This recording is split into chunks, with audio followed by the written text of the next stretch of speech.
आज के इस विस्तृत चर्चा की शुरुआत एक बहुत ही दिलचस्प दृश्य की कल्पना से करते हैं। एक ऐसे स्कूल के बारे में सोचिए जहां कोई पारंपरिक रिपोर्ट कार्ड है ही नहीं। हाँ, और जहाँ बच्चों को मतलब कक्षा में घंटों तक मूर्ति की तरह एकदम शांत बैठे रहने पर कोई इनाम नहीं मिलता। बिल्कुल, बल्कि मैदान में भागने दौड़ने, शारीरिक ऊर्जा का इस्तेमाल करने और शोर मचाकर समस्याओं को सुलझाने पर उनकी शैक्षिक प्रगति मापी जाती है। सुनने में ये किसी दूर के भविष्य की यूटोपियन कहानी लग सकती है ना? हाँ, क्योंकि शिक्षा जगत में जब भी किसी नए मॉडल या रिसर्च की बात होती है ना, तो अक्सर दिमाग में वही पुरानी और उबाऊ छवि उभरती है। वही भारी भरकम किताबें और हाँ, खामोश बैठे हुए छात्र और चौक से बोर्ड पर कुछ लिखते हुए एक बहुत ही गंभीर शिक्षक। लेकिन 11 मई 2026 को प्रकाशित जो शिवा नारायण का शोध पत्र है, जिसका शीर्षक है Taxila research page documentation engine of learnography, वो इस पुरानी छवि के परखच्चे उड़ा देता है। एकदम सच कहा। इस स्रोत में एक तस्वीर दी गई है जो तुरंत ध्यान खींचती है। इसमें स्कूल यूनिफॉर्म पहने हुए छोटे बच्चे बाहर मैदान में दौड़ रहे हैं और उनके चेहरों पर जो खुशी है, जो अस्मित ऊर्जा है ना, हाँ, वो किसी आम स्कूल की छुट्टी या रिसेस के समय की नहीं है, वो उनकी मुख्य क्लास का हिस्सा है। बिल्कुल। इस तस्वीर का सबसे महत्वपूर्ण पहलू यही है कि मतलब ये केवल एक सजावटी चित्र नहीं है, ये पूरे शोध पत्र के वैज्ञानिक आधार को दर्शाती है। अच्छा। हाँ, ये उस हैप्पीनेस क्लासरूम और मोटर साइंस पर आधारित शिक्षा का सटीक प्रतिनिधित्व है, जिस पर पूरा टैक्सला मॉडल खड़ा है। मतलब पारंपरिक नजरिए से देखें तो स्कूल का मतलब होता है दिमाग का काम और मैदान का मतलब शरीर का काम, है ना? बिल्कुल, लेकिन ये नया मॉडल इस विभाजन को सिरे से खारिज कर देता है। यहाँ ज्ञान केवल कानों से सुनकर नहीं, बल्कि पूरे शरीर की गतिशीलता से ग्रहण किया जा रहा है। यानी मोटर एक्टिविटी से सीखना एक शारीरिक अनुभव बन जाता है। सही कहा। हम गहराई से ये समझने वाले हैं कि कैसे ये टैक्सला मॉडल हमारी उस पुरानी शिक्षा प्रणाली को पूरी तरह से उलट कर रख देता है, जिसे इस पेपर में बहुत ही सटीक रूप से टॉकिंग स्कूल्स कहा गया है। हाँ, टॉकिंग स्कूल्स मतलब अटेंडेंस और परीक्षा के नंबरों के उस पुराने और उबाऊ जाल से बाहर निकलने का ये विचार ही अपने आप में बहुत ताजगी भरा है। बिल्कुल है। सीखने की प्रक्रिया अब कोई थोपी गई सजा या मानसिक बोझ नहीं है, बल्कि ये एक रोमांचक खोज है। इसे गहराई से समझने के लिए ना, हमें सबसे पहले उस बीमारी को समझना होगा जिसका ये मॉडल इलाज कर रहा है। टॉकिंग स्कूल्स की बीमारी। टॉकिंग स्कूल्स या जो व्याख्यान आधारित विद्यालय हैं, उनकी वास्तुकला ही मूल रूप से त्रुटिपूर्ण है। उस व्यवस्था में छात्र केवल निष्क्रिय श्रोता या पैसिव लिसनर्स होते हैं, बस चुपचाप बैठ के सुनने वाले। बिल्कुल। शिक्षक सामने खड़े होकर जानकारी को एक तरफा प्रसारित करते हैं, मतलब जैसे कोई रेडियो बज रहा हो, और छात्र उसे बस ग्रहण करते हैं, या कम से कम ग्रहण करने का नाटक तो करते ही हैं। हाँ, ज्ञान का प्रवाह केवल एक दिशा में होता है। ये तो कुछ ऐसा हो गया ना, मतलब जैसे किसी बहुत ही महंगे और शानदार रेस्टोरेंट का मूल्यांकन करने का एक अजीबोगरीब तरीका हो। रेस्टोरेंट का मूल्यांकन, वो कैसे? मान लीजिए कोई मशहूर फूड क्रिटिक किसी रेस्टोरेंट में जाता है, लेकिन वो किचन में कभी नहीं झांकता। अच्छा। उसे इस बात से कोई मतलब नहीं है कि खाना कैसे पकाया गया, शेफ ने कौन सी बारीक तकनीक इस्तेमाल की, या पूरी किचन टीम ने तनाव के बीच एक साथ मिलकर कैसे काम किया। वो इन सब को नजरअंदाज कर देता है। बिल्कुल, वो क्रिटिक इन सारी वास्तविक प्रक्रियाओं को पूरी तरह नजरअंदाज कर देता है और सिर्फ अंत में वेटर द्वारा लाए गए बिल की रसीद को देखकर तय कर लेता है कि रेस्टोरेंट अच्छा है या बुरा। अरे वाह। हमारी आज की शिक्षा व्यवस्था भी तो ठीक यही कर रही है ना। वो ज्ञान के ट्रांसफर की उस पूरी खूबसूरत प्रक्रिया को छोड़कर सिर्फ साल के अंत में छपे हुए रिपोर्ट कार्ड के नंबरों को देख रही है। ये रेस्टोरेंट के बिल वाली तुलना एकदम सटीक है। जिस तरह सिर्फ बिल देखकर खाने का स्वाद या किचन की असली मेहनत नहीं आंकी जा सकती, बिल्कुल नहीं आंकी जा सकती, उसी तरह 3 घंटे की परीक्षा देखकर ये नहीं समझा जा सकता कि छात्र ने किसी जटिल विचार को अपने दिमाग में कैसे पिरोया है। सही बात है। यहीं पर ब्रेन पेज लर्नोग्राफी इस समस्या का एक बहुत ही व्यवहारिक समाधान लेकर आती है। अच्छा, तो ये टैक्सला मॉडल काम कैसे करता है? ये मॉडल स्पष्ट करता है कि ज्ञान को केवल सुना या पढ़ा नहीं जा सकता, उसे भौतिक और मानसिक रूप से बनाना पड़ता है। हाँ, इस नई व्यवस्था में छात्र सिर्फ उपभोक्ता नहीं रह जाते, वो सक्रिय निर्माता बन जाते हैं, मतलब एक्टिव क्रिएटर्स। तो शोध पत्र में इस पूरी अवधारणा को शायद ज्ञानपीठ आर्किटेक्चर कहा गया है ना? बिल्कुल, इसमें ज्ञान का निर्माण छात्र खुद करते हैं। ये ब्रेन पेज शब्द सुनने में बहुत दिलचस्प लगता है, लेकिन ये असल में काम कैसे करता है?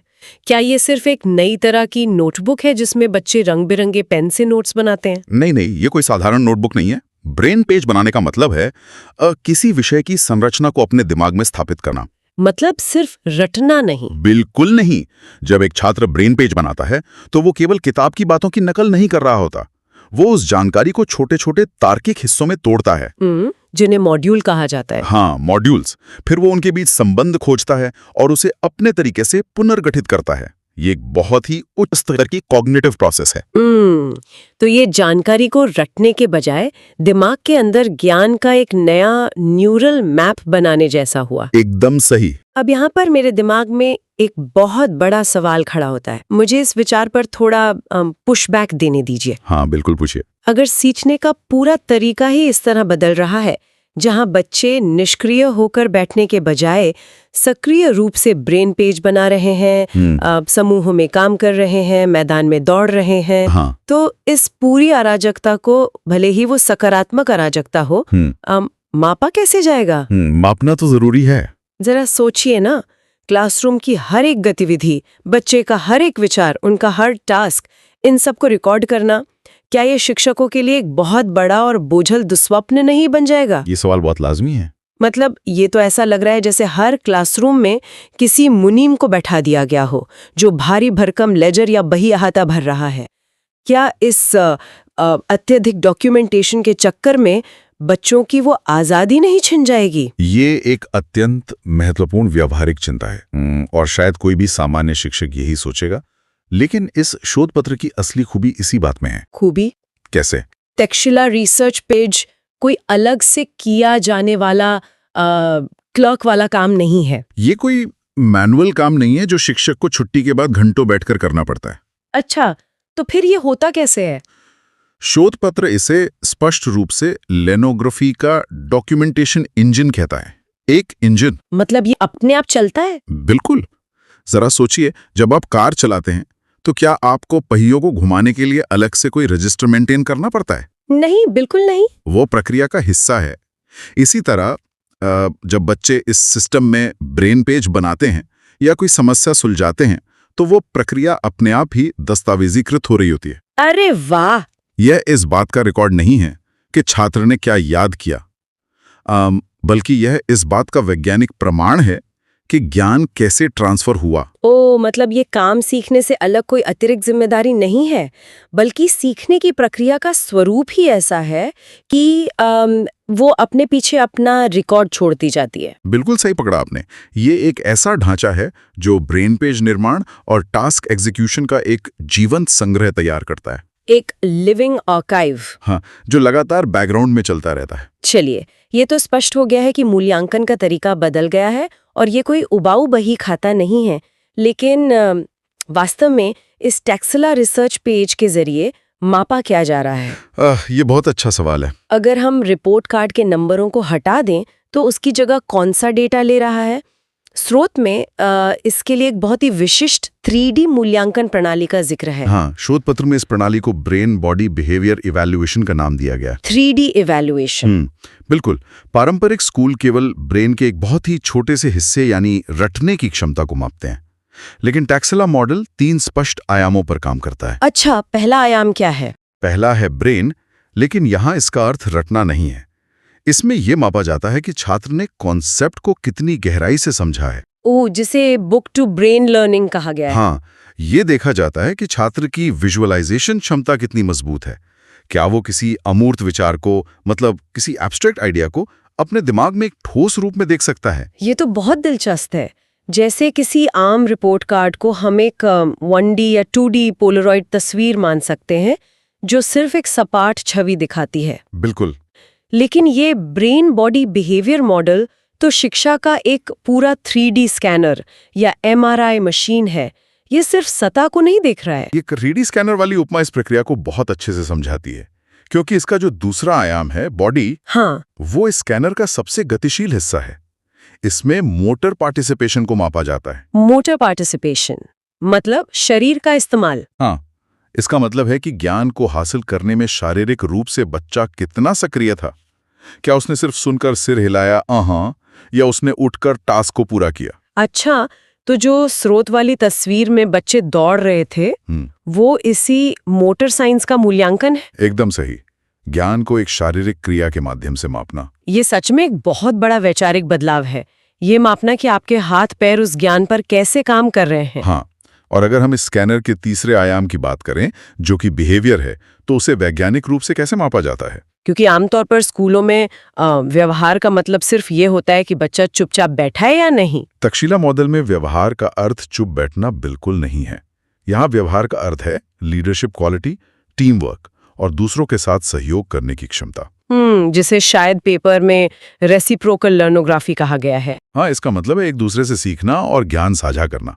जब बच्चे समूह में काम करते हैं ना, तो कोई ना कोई मतभेद होता ही है, कोई चुनौती आती है। बिल्कुल आती है। उस समय एक छात्र अपनी टीम को कैसे संभालता है? क्या वो अपना काम दूसरों पर थोपता है या वो उन्हें प्रेरित करता है? ये सब इस तीसरे आयाम में दर्ज होता है। मतलब दिमाग, हाथ पैर और दूसरों के साथ जुड़ने का तरीका, ये एक संपूर्ण इंसान का मूल्यांकन है। बिल्कुल। लेकिन इन सब बातों को सुनकर कोई भी ये सोच सकता है कि ये सब सिद्धांत रूप में तो बहुत क्रांतिकारी लगता है, लेकिन इसे जमीन पर कैसे उतारा जाए? जमीन पर उतारना ही तो असली चुनौती है। हाँ। एक आम क्लासरूम में जहाँ 40 या 50 बच्चे एक साथ बैठे हों, वहाँ हर बच्चे के ब्रेन, बॉडी और बिहेवियर को ट्रैक करना, इसके लिए तो क्लासरूम का पूरा ढांचा ही जड़ से बदलना पड़ेगा। और इस ढांचे को बदलने का पूरा खाकाधी शोध पत्र में मौजूद है। तक्षशिला मॉडल में आम क्लासरूम को एक हैप्पीनेस क्लासरूम में बदल दिया जाता है। अच्छा, और उस एक बड़े क्लासरूम के अंदर छोटे-छोटे मिनिएचर स्कूल स्थापित किए जाते हैं। मिनिएचर स्कूल, इसका मतलब है स्कूल के अंदर एक और छोटा स्कूल। ये काम कैसे करता है? ये 7 × 7 + 1 यानी 7 × 7 + 1 के एक बहुत ही विशेष आर्किटेक्चर पर काम करता है। ये कैसा आर्किटेक्चर है? इसमें पूरी क्लास को छोटे-छोटे समूहों में बांट दिया जाता है। हर समूह में ठीक 7 छात्र होते हैं। और यह कोई साधारण ग्रुप स्टडी नहीं है, जहां बच्चे बस गपशप करते हैं। तो फिर क्या होता है? इस समूह में ना कॉर्पोरेट दुनिया की तरह लीडरशिप की भूमिकाएं स्पष्ट रूप से बांटी जाती हैं। इन 7 छात्रों में एक सिस्टम मॉड्यूलेटर होता है, जो पूरे समूह को कंट्रोल करता है। हाँ, वो पूरी प्रक्रिया की गति को नियंत्रित करता है। एक क्लास ऑपरेटर होता है, जो संसाधनों का प्रबंधन करता है, और बाकी 5 सब्जेक्ट हेड्स होते हैं। अच्छा, जो अलग अलग विषयों के विशेषज्ञ होते हैं। बिल्कुल। ये तो 7 बच्चों की एक पूरी गवर्निंग बॉडी या स्टार्टअप टीम बन गई। Yes. हर किसी के पास एक निश्चित जिम्मेदारी है। सही कहा। लेकिन यहाँ एक गंभीर शंका पैदा होती है। कैसी शंका? अगर पूरी प्रक्रिया बच्चों द्वारा एक दूसरे को सिखाने पर निर्भर है, तो क्या ये एक बड़ा जोखिम नहीं है? जोखिम कैसा?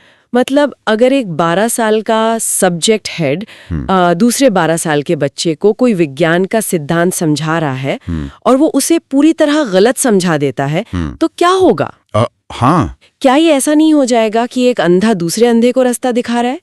इस स्थिति में उस वयस्क शिक्षक की क्या भूमिका रह जाती है जो क्लास में मौजूद है? ये जोखिम बिल्कुल वास्तविक है। हाँ। और इसीलिए उस वयस्क शिक्षक की भूमिका यहाँ पूरी तरह से बदल जाती है, खत्म नहीं होती। अच्छा, तो वो क्या करते हैं? जो मुख्य शिक्षक होता है, जिसे पेपर में बिग टीचर कहा गया है, हाँ। वो अब लेक्चर देने वाला व्यक्ति नहीं रहता, वो एक टास्क मॉडरेटर बन जाता है। Task moderator? हाँ, या आप उसे नॉलेज ट्रांसफर आर्किटेक्ट कह सकते हैं। उसका काम ब्लैक बोर्ड पर लिखकर ज्ञान परोसना नहीं है, उसका काम इस पूरे आर्किटेक्चर को मॉनिटर करना है। ओहो, जैसे किसी ऑर्केस्ट्रा का कंडक्टर होता है। बिल्कुल वही। वो देखता है कि ज्ञान का प्रवाह सही दिशा में हो रहा है या नहीं। अगर कोई सब्जेक्ट हेड गलत जानकारी दे रहा है, तो बिग टीचर बीच में हस्तक्षेप करके उस सिस्टम को ठीक करता है। वो सीधे जवाब देकर रटवाता नहीं है। नहीं, इसके अलावा पूरी क्लास के इन कई समूहों को जोड़ने के लिए एक फेस सुपीरियर भी होता है, जो उस +1 की भूमिका निभाता है। ये सच में रटने की प्रक्रिया को जड़ से ही खत्म करने वाला तंत्र है, क्योंकि अगर किसी को कोई बात 6 अन्य लोगों को समझानी हो, तो वो उसे सिर्फ रटकर नहीं समझा सकता। बिल्कुल नहीं। उसे खुद उस विषय की गहराई में उतरना ही होगा। लेकिन अगर 7 साल की उम्र से ही कोई बच्चा एक सिस्टम मॉड्यूलेटर की तरह काम कर रहा है, तो समय के साथ उसका विकास कैसा होगा? एक छात्र के इस लंबे सफर को कैसे ट्रैक किया जाता है? इस सफर को मापने के लिए ना स्रोत सामग्री में टैक्सोनॉमी के 6 स्तर का बहुत ही तार्किक विवरण दिया गया है। 6 स्तर? हाँ, ये दिखाता है कि एक छात्र 0 से शुरू करके कहाँ तक पहुंच सकता है। इसकी शुरुआत स्तर 0 से होती है, जिसे नॉन लर्नर कहा गया है। मतलब जहां ज्ञान का कोई रिकॉर्ड मौजूद नहीं है। सही कहा। इसके बाद स्तर 1 आता है, यानी बेसिक लर्नर। यहाँ पढ़ना, लिखना और बुनियादी रिकॉर्ड रखना शुरू होता है। ये बात सच में सोचने वाली है कि दुनिया भर की हमारी मौजूदा पारंपरिक शिक्षा प्रणाली इसी स्तर 1 पर आकर दम तोड़ देती है। बिल्कुल। 12 साल स्कूल में बिताने के बाद भी बच्चे सिर्फ बेसिक लर्नर ही रहते हैं, जो दूसरों का लिखा हुआ पढ़ते और याद करते हैं। लेकिन टैक्सला मॉडल में तो ये सिर्फ शुरुआत है ना। स्तर 2 पर क्या बदलता है? स्तर 2 पर छात्र प्री ट्रेन्ड लर्नर बन जाता है। यहाँ वो पहली बार अपना खुद का ब्रेन पेज बनाना और ज्ञान को व्यवस्थित मॉड्यूल में बदलना सीखता है। मतलब वो जानकारी को प्रोसेस करना सीख जाता है। हाँ, लेकिन असली जादू होता है स्तर 3 पर, जहाँ वो नॉलेज ट्रांसफॉर्मर बन जाता है। ट्रांसफॉर्मर? इससे मतलब है कि वो सीखी हुई बातों का उपयोग करके कुछ नया कर रहा है? बिल्कुल। इस स्तर पर वो सिर्फ ज्ञान का संग्रह नहीं कर रहा, बल्कि अलग अलग विषयों को जोड़कर व्यावहारिक समस्याओं का समाधान निकाल रहा है। वो इनोवेट कर रहा है। अरे वाह! और जब वो नवाचार करना सीख जाता है तो उसे उस प्रक्रिया का प्रबंधन भी आना चाहिए। यही बात उसे स्तर 4 पर ले जाती है, नॉलेज मॉडरेटर। मतलब अब वो सिर्फ अपनी पढ़ाई तक सीमित नहीं है? नहीं, अब वो उन मिनिएचर स्कूलों का संचालन कर रहा है। वो लीडरशिप की भूमिका में है और पूरी टीम का मार्गदर्शन कर रहा है। तो ये मॉडल छात्रों को सिर्फ कारखाने के मजदूरों की तरह आदेश मानना नहीं सिखा रहा, बल्कि उन्हें प्रोजेक्ट मैनेजर बना रहा है। बिल्कुल। और इसका अंतिम स्तर क्या है? इस टैक्सोनॉमी का सर्वोच्च और अंतिम स्तर है स्तर 5, यानी रिसर्च स्कॉलर। यहाँ पहुंचकर छात्र मूल ज्ञान का निर्माण करने लगता है। Original knowledge? हाँ, उसकी अपनी रिसर्च, उसका अपना नवाचार सीधे उसके टैक्सला रिसर्च पेज पर दर्ज होने लगता है। ये पूरी यात्रा, मतलब स्तर 0 से लेके स्तर 5 तक, किसी भी इंसान के रोंगटे खड़े करने के लिए काफी है। सही कहा। इस मॉडल का अंतिम लक्ष्य किसी बच्चे को सिर्फ एक परीक्षा में पास करना या उसे किसी तरह कॉलेज में धकेलना नहीं है। इसका लक्ष्य है स्कूल के स्तर पर ही उसे एक रिसर्च स्कॉलर बना देना है। बिल्कुल। एक ऐसा क्लासरूम जो आमतौर पर या तो शोरगुल से भरा होता है या एक उबाऊ लेक्चर से, वो अब पूरी तरह से एक नॉलेज स्टूडियो में बदल चुका है, जहां छोटे छोटे रिसर्च स्कॉलर्स ज्ञान का निर्माण कर रहे हैं। अगर इस पूरी चर्चा के सभी पहलुओं को एक साथ रखकर देखा जाए ना, तो ये पूरी तरह स्पष्ट हो जाता है कि ये शोध पत्र केवल आलोचना नहीं करता। ये केवल ये नहीं बताता कि टॉकिंग स्कूल्स क्यों विफल हो रहे हैं। हाँ, ये समाधान भी देता है। बिल्कुल। ये उन निष्क्रिय स्कूलों को सक्रिय नॉलेज स्टूडियो में बदलने का एक ठोस ब्लूप्रिंट देता है। टैक्सला रिसर्च पेज महज एक रिपोर्ट कार्ड नहीं है, ये पूरी संस्था की डीएनए को बदल देने वाला इंजन है। और आज के समय में इसकी प्रासंगिकता को समझना बहुत जरूरी है। हम सब जानते हैं कि भविष्य की दुनिया कैसी होने वाली है। आर्टिफिशियल इंटेलिजेंस के युग में सिर्फ रटे हुए ज्ञान की कोई कीमत नहीं रहने वाली है। बिल्कुल नहीं। मशीनें ये काम इंसानों से हजारों गुना बेहतर कर सकती हैं। हाँ, भविष्य की अर्थव्यवस्था में रचनात्मकता, टीम को लीड करने की क्षमता और प्रैक्टिकल इंटेलिजेंस की मांग होगी। और टैक्सला मॉडल का ये 3D इवैल्यूएशन बच्चों को इसी तेजी से बदलते भविष्य के लिए तैयार कर रहा है। जब छात्रों को कंज्यूमर से बदलकर क्रिएटर्स बना दिया जाता है, तो उनका आत्मविश्वास पूरी तरह अलग स्तर पर होता है। बिल्कुल। वे जटिल समस्याओं को तोड़ना और समाधानों को लागू करना सीखते हैं। और टैक्सला रिसर्च पेज इस पूरी विकास यात्रा का पारदर्शी सबूत देता है, जो भविष्य में किसी भी सामान्य कॉलेज डिग्री से कहीं अधिक मूल्यवान साबित होगा। इसी बात से जुड़ा एक बहुत ही दिलचस्प और शायद थोड़ा उत्तेजक विचार सामने आता है, जो हम सबको सोचने पर मजबूर कर देता है। वो क्या? एक ऐसे भविष्य की कल्पना करना कितना अद्भुत होगा जहां नौकरी के लिए होने वाले इंटरव्यूज की पूरी प्रक्रिया ही बदल चुकी हो। अच्छा। सोचिए, एक उम्मीदवार इंटरव्यू रूम में बैठा है, लेकिन वो अपनी किसी यूनिवर्सिटी की डिग्री या मार्कशीट नहीं दिखा रहा है। तो क्या दिखा रहा है? इसके बजाय वो अपना 15 साल का टैक्शिला रिसर्च पेज और ब्रेन पेज पोर्टफोलियो टेबल पर रखता है। एक ऐसा पोर्टफोलियो जो बचपन से लेकर अब तक की उसकी पूरी यात्रा का जीवंत रिकॉर्ड है, अरे वाह! जिसमें स्पष्ट रूप से ये डेटा मौजूद है कि जब वो 10 साल का था तब उसने दबाव की स्थिति में अपनी टीम को कैसे लीड किया था। उसमें दर्ज है कि 14 साल की उम्र में उसकी प्रॉब्लम सॉल्विंग स्किल्स कैसी थीं और उसने कौन से नए विचार दुनिया को दिए। ये तो पूरा नजरिया ही बदल देगा। बिल्कुल, अगर मानव समाज में केवल दूसरों का ज्ञान ग्रहण करने वालों की जगह बचपन से ही तैयार हुए ऐसे करोड़ों रिसर्च स्कॉलर्स और नॉलेज क्रिएटर्स आ जाएं, तो दुनिया की काम करने की गति क्या होगी। ये तो कल्पना से भी परे हैं। विज्ञान और तकनीक में इनोवेशन की सीमाएं कहाँ तक जाएंगी? क्या शिक्षा प्रणाली का ये बदलाव केवल कुछ स्कूलों तक सीमित रहेगा? या ये पूरी मानव सभ्यता के सोचने और विकसित होने की दिशा ही हमेशा के लिए बदल देगा? ये एक ऐसा विचार है जिस पे गहराई से सोचने की जरूरत है।